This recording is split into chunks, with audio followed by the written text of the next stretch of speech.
बिस्मिल्लाहिर्रहमानिर्रहीम। तमाम दोस्तों को अस्सलाम वालेकुम। आप इस वक्त पाकिस्तान की नाकाम तरीन ख़ारजा पॉलिसी के दौर से गुज़र रहे हैं।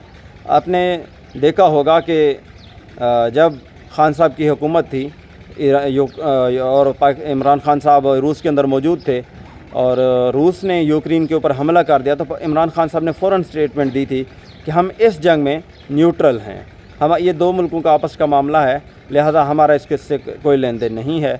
क्योंकि हम रूस से भी तिजारत चाहते थे, हम रूस से फ़ायदा लेना चाहते थे, जिस तरह भारत जो है ना वो अपने मुल्क के लिए फ़ायदा ले रहा था। वो पेट्रोल डीज़ल की मद में हो या गंदम की मद में हो, हम अपने मुल्क की माशी तरक्की चाहते थे, लिहाजा हम किसी की जंग में पड़ना नहीं चाहते थे। जबकि उस वक्त के आर्मी चीफ जनरल बाजवा ने फ़ौरन रूस के यूक्रेन हमले पर मज़म्मत की और मतलब रूस के ख़िलाफ़ स्टेटमेंट दे दी।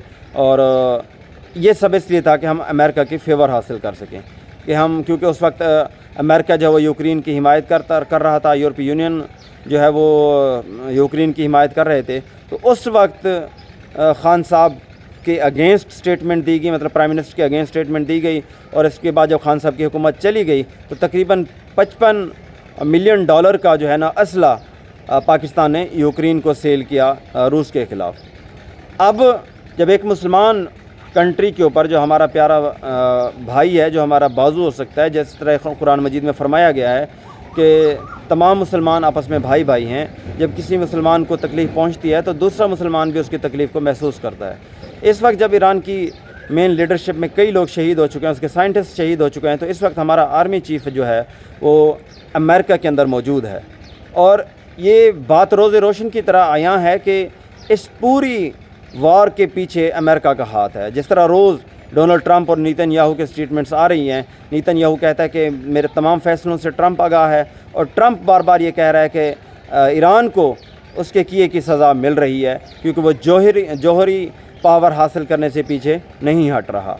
तो इस वक्त as a Muslim country, as a democratic country, हमारा तो ये रोल बनता था कि हम फ़ौरन स्टेटमेंट देते कि first as a Muslim country हमारा तो ये बनता था कि हम ईरान के साथ खड़े हैं, और किसी भी किस्म की जारियत की सूरत में हम ईरान का साथ देंगे कि यहूद व नसारा हमारे दोस्त नहीं हो सकते।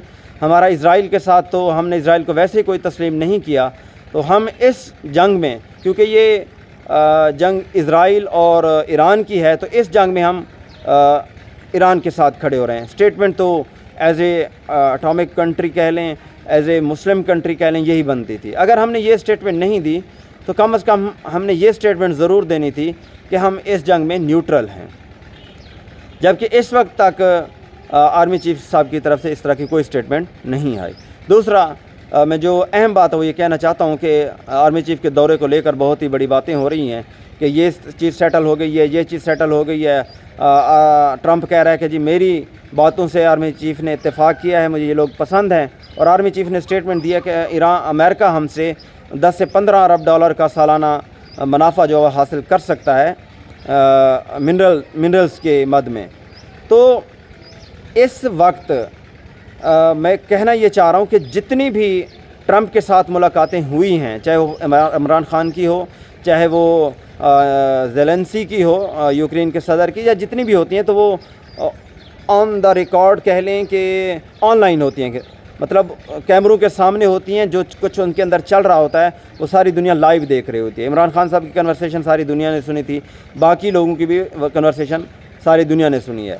लेकिन इसमें जो इम्पोर्टेंट बात है वो ये है कि 2 घंटे की मुलाकात को सीक्रेट रखा गया है। उसके अंदर क्या डिस्कशन हुई है वो बिल्कुल सीक्रेट है, कैमरों के सामने उसका कोई कंटेंट सामने नहीं आया कि वो आपस में क्या गुफ्तगू कर रहे हैं। इसके हवाले से पाकिस्तानियों को जो है या पूरी दुनिया को है वो छुपाया गया है, पाकिस्तानी से तमाम दुनिया से इस बात को छुपाया गया है। अगर वो कंटेंट जो है वो लाइव चल रहा होता, पूरी दुनिया देख रही होती, तो हम ये कहने में कोई आर महसूस ना करते कि आर्मी चीफ ने कौन से फ़ैसले किए हैं, कौन से करने चाहिए थे या कौन से नहीं करे, तो हम ये इस बात को हम ओपनली कह सकते थे। लेकिन अब क्योंकि ये मुलाकात सीक्रेट रखी गई है, सारी गुफ्तगू सीक्रेट रखी गई है, तो इससे खदशात पैदा हो गए हैं کہ کیا جس طرح ٹرمپ کہہ رہا ہے کہ میں اور آرمی چیف نے پاکستان کے آرمی چیف نے ہمارا باتوں پر اتفاق ہوا ہے، اب وہ تو جو باتیں کر رہا ہے وہ یہ ہے کہ ہم ایران کے اوپر حملہ کریں گے۔